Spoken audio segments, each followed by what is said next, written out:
அனைவருக்கும் வணக்கம். நான் உங்கள் 5ஆம் தலைமுறை ஜோதிடர் ராம்குமார் ராஜேந்திரன். நம்ம இன்னைக்கு பார்க்க போற தலைப்பு, மீன ராசி அன்பர்களுக்கு உங்களுடைய ராசிக்கு 4ஆம் வீடான மிதுன ராசியில் புதன் மற்றும் சூரியன் ஆகிய 2 கிரகங்களுடைய இணைவு. புதன் ஆதித்ய யோகம் என்று அழைக்கக்கூடியதுங்க. சூரியன் உங்களுடைய ராசிக்கு 6ஆம் வீட்டிற்கான அதிபதி. புதன் உங்களுடைய ராசிக்கு 4 மற்றும் 7ஆம் வீட்டிற்கான அதிபதி. சூரிய பகவான் ஒருவருக்கு நிர்வாகத் திறமையும் தலைமை பண்பு வகிக்கக்கூடிய யோகத்தை தரக்கூடியவருங்க. புதன் ஒருவருக்கு புத்தியையும் வித்தையும் கல்வியையும் தரக்கூடியவர். திறன், சிந்தனை, ஆற்றல் போன்ற அனைத்து யோகங்களையும் கொடுக்கக்கூடியவர்.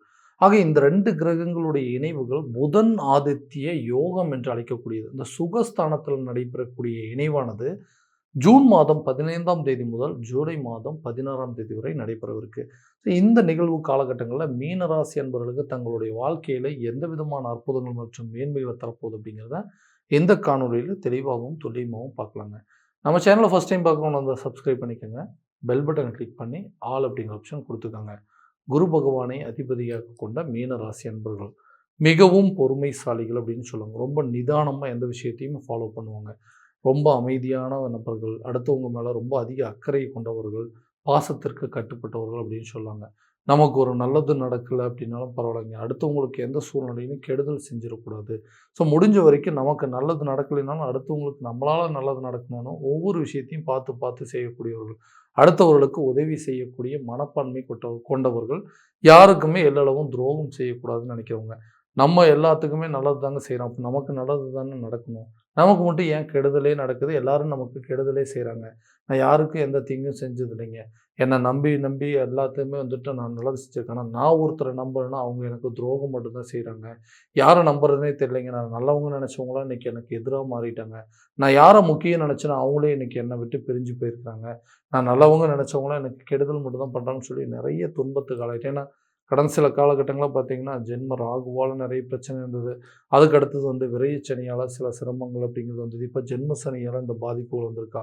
சரி, நல்லதே நடக்காதா, என்னதான் காரணம், எந்த தான் சூழ்நிலைகள் மாறவே மாறாதா, இந்த குரு பகவான் 5ஆம் வீட்டில் இந்த பயிற்சி அடைஞ்சதுக்கப்புறமா ஏதாவது சில மாற்றங்கள் அப்படிங்கிறது வராதான்னு யோசிச்சுட்டு இருக்கக்கூடிய இந்த மீனராசி என்பவர்களுக்கு இந்த 6ஆம் வீட்டில், அதாவது சூரியன் மற்றும் அதாவது 4ஆம் வீட்டில் சூரியன் மற்றும் புதன் ஆகிய 2 கிரகங்களுடைய இணைவுகள் நீங்கள் நினச்ச விஷயங்களை அடையக்கூடிய ஒரு காலகட்டம் அப்படின்னே சொல்லலாங்க.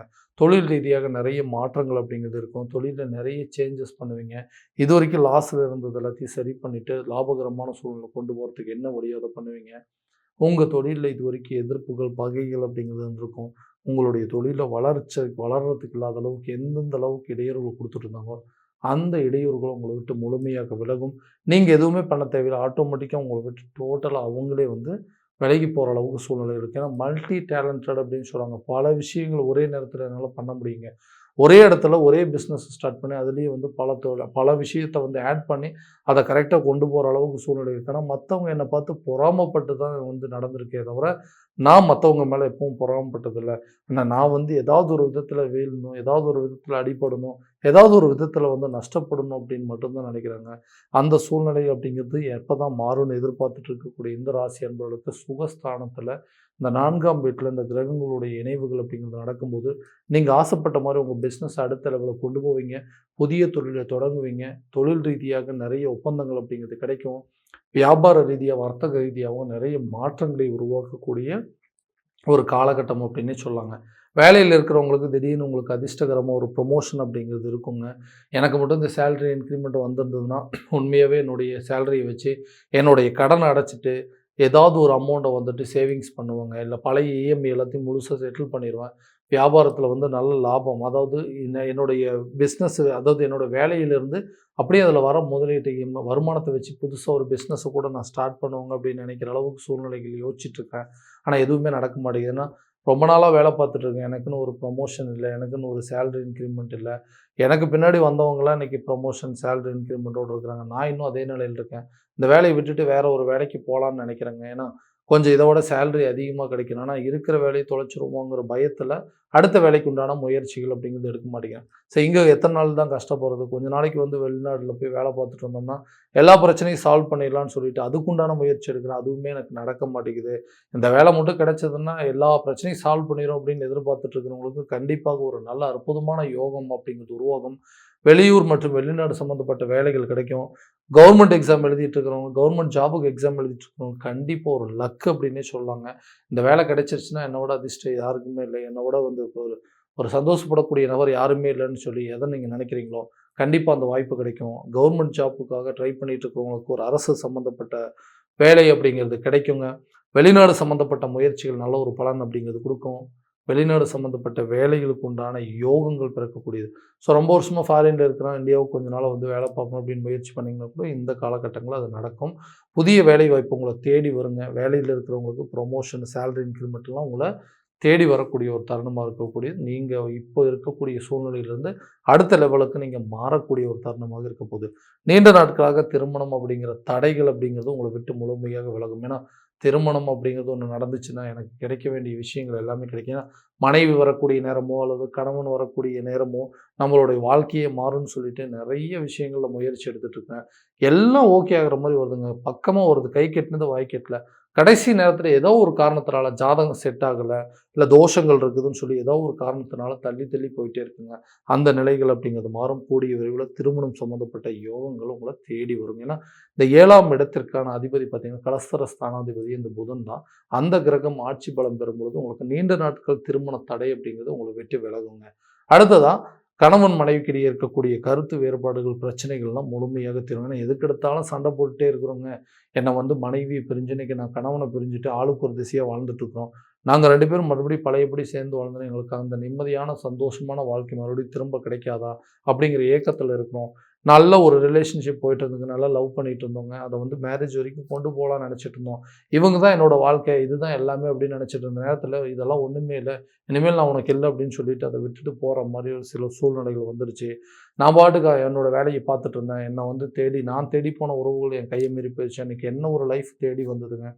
அந்த லைஃப்பை நிரந்தரமாக வச்சுக்கணும், நல்ல சந்தோஷமான ஒரு நிம்மதியான வாழ்க்கையை வாழ்ந்துட்டு இருந்தோம்.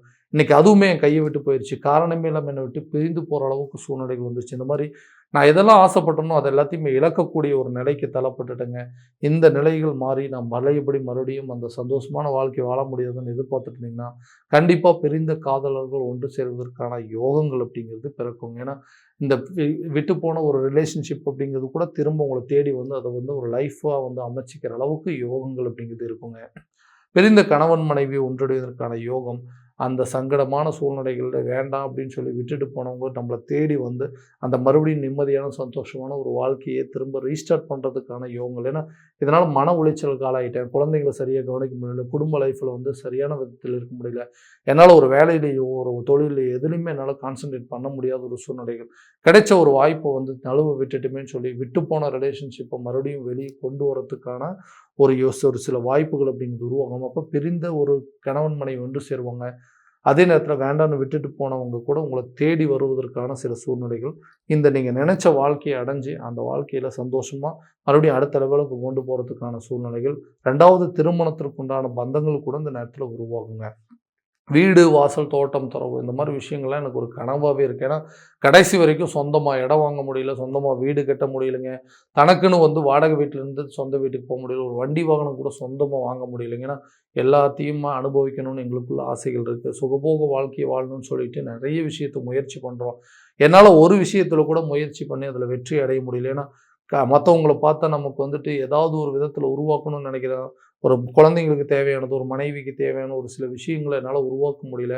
ஆடம்பரமான தேவைகளுக்கு இல்லைனாலும் பரவாயில்லைங்க, அத்தியாவசிய தேவைகள் நமக்குன்னு ஒரு நகை நட்டோ, ஒரு வண்டி வாகனமோ, சொந்தமாக ஒரு வீடோ, இடமோ வாங்குறதுக்கான முயற்சிகள் நிறைய பண்ணி பார்த்துட்டேன். அடுத்தவங்களுக்கு உதவி பண்ணால் அது நடக்குது, அடுத்தவங்களுக்கு பண்ணால் அது சக்ஸஸ் ஆகுதுங்க. இந்த இடத்துல வீடு கட்டு, இந்த இடத்துல போய் கடன் கேளு அப்படின்னு சொன்னால் அவங்களுக்கு ஒர்க் அவுட் ஆகுதானே, எனக்கு எதுவுமே நடக்க மாட்டேங்குது. அடுத்தவங்களுக்காக கடன் வாங்கி கொடுத்து அந்த கடனுக்கு உண்டான வட்டியை நான் கட்டக்கூடிய நிலையில் இருக்கேன். இந்த மாதிரி இருக்கும்போது எப்படிங்க சொந்தமாக வீடு கட்ட முடியும்னா கட்டாயமாக அந்த 4ஆம் இடத்துல இருந்த 2 கிரகங்கள் சுகஸ்தானத்தில் இருந்த கிரகங்களோட இணைவு வீடு, நிலம், கட்டிடம் சம்பந்தப்பட்ட யோகங்கள், வண்டி வாகனம் சம்பந்தப்பட்ட யோகங்களை உருவாக்கும். அதே நேரத்தில் உங்களுக்கு தேவையான சில வசதிகள் அப்படிங்கிறது உருவாக்கக்கூடிய ஒரு தருணமாக இருக்க போகுது. ஆரோக்கிய ரீதியாக நிறைய மருத்துவ செலவுகள், வீண் விரயங்கள் அப்படிங்கிறது செஞ்சுருப்பீங்க. எல்லா விஷயத்தையும் பண்ணி என்ன பிரச்சனைன்னே கண்டுபிடிக்க முடியல. எல்லா டாக்டர்ஸ்கிட்டையும் போய் பார்த்தாச்சு, எல்லா மருத்துவரையும் போய் பார்த்தாச்சுங்க. உங்களுக்கு ஒன்றுமே இல்லைன்னு சொல்கிறாங்கன்னா, என்னுடைய கஷ்டம் எனக்கு தானே தெரியுங்க.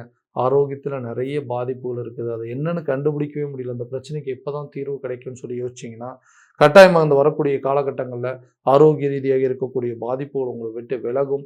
ஹெல்த்தில் நல்ல ஒரு இம்ப்ரூவ்மெண்ட் அப்படிங்கிறது இருக்குங்க. நீண்ட நாள் வியாதிகள் உங்களை விட்டு முழுமையாக விலகும். அறுவை சிகிச்சை மூலமாக சில பிரச்சனைகள் அப்படிங்கிறது தீர்த்துக்கக்கூடிய ஒரு தருணமாக இருக்க போகுதுங்க. அடுத்தது அந்த கல்வி ரீதியாக நிறைய ஞாபக மறதிகள், மந்த நிலைகள் அப்படிங்கிறது இருந்திருக்குங்க. படிப்பில் சரியாக நாட்டம் இல்லாமல் இருந்திருக்கும். நீங்கள் எதிர்பார்த்தபடி ரிசல்ட் அப்படிங்கிறது வந்திருக்காது. ஸோ அந்த நிலைகள் இந்த வரக்கூடிய காலகட்டங்களில் இந்த டைமில் நீங்கள் சில விஷயங்களை ஒரு ரீவேல்யூஷனில் ஒரு எக்ஸாம் எழுதுறதோ அல்லது ஏதாவது காலேஜ் அட்மிஷனுக்கு முயற்சி பண்ணுறதோ இந்த டைமில் நீங்கள் பண்ணீங்க அப்படின்னா கண்டிப்பாக அது ஒரு நல்ல ரிசல்ட் அப்படிங்கிறது இருக்கும். ஸோ கல்வியில் நல்ல இம்ப்ரூவ்மெண்ட் அப்படிங்கிறது இருக்குங்க. கடன் சம்மந்தப்பட்ட பாதிப்புகள்லேருந்து வெளியே வரத்துக்கான எல்லா முயற்சியும் இந்த காலகட்டங்கள் இருக்கும். கடனை மட்டும் அடைச்சிட்டா என்னை விட நிம்மதியாக வாழக்கூடிய நபர்கள் யாருமே இல்லை. யாருக்கோ உதவி பண்ணப்போ இன்றைக்கி நான் கடனாளி ஆகிட்டுருக்கேன். வாங்கினவங்க சந்தோஷமாக இருக்கேன், வாங்கி கொடுத்தவங்க இன்றைக்கி நான் திண்டாடிட்டு இருக்கிறேன். இந்த நிலைகள் எப்போ தான் மாறும்? எனக்கு வர வேண்டிய தொகைகள் வந்துச்சுன்னா என்னோடய பிரச்சனையை மொத்தமாக தீர்த்துக்குவேன்னு நினச்சிட்டு இருக்கிறவங்களுக்கு கட்டாயமாக இது ஒரு நல்ல காலகட்டமாக இருக்கும். பழைய பாக்கியை முழுமையாக அடைப்பீங்க. கடன் இல்லாத ஒரு வாழ்க்கை வாழ்கிறதுக்கான முயற்சிகள் இந்த தருணத்தில் ஒரு நல்ல பலன் அப்படிங்கிறது கொடுக்குங்க. ஸோ இது வரைக்கும் நம்ம பார்த்ததெல்லாம் கோச்சார ரீதியான பலன்கள் மட்டும்தாங்க. இந்த பலன்கள் அனைத்து உங்களுக்கு நடக்குமானா உங்களுடைய சுய ஜாதகத்தை முழுமையாக தெரிஞ்சுக்கிட்டு அதில் உள்ள திசா புத்திகளை முழுமையாக அறிஞ்சிட்டு அதற்குண்டானபடி சில முயற்சிகள் எடுத்திங்கன்னா கண்டிப்பாக எல்லா விதமான வெற்றிகள் அப்படிங்கிறது உங்களுக்கு கிடைக்குங்க. உங்கள் ஜாதகத்தை எங்கிட்ட பார்க்கணும் அப்படின்னு விருப்பப்பட்டீங்கன்னா கீழே தெரியும் நம்பருக்கு கான்டாக்ட் பண்ணி அப்பாயின்மெண்ட் ஃபிக்ஸ் பண்ணிக்கோங்க.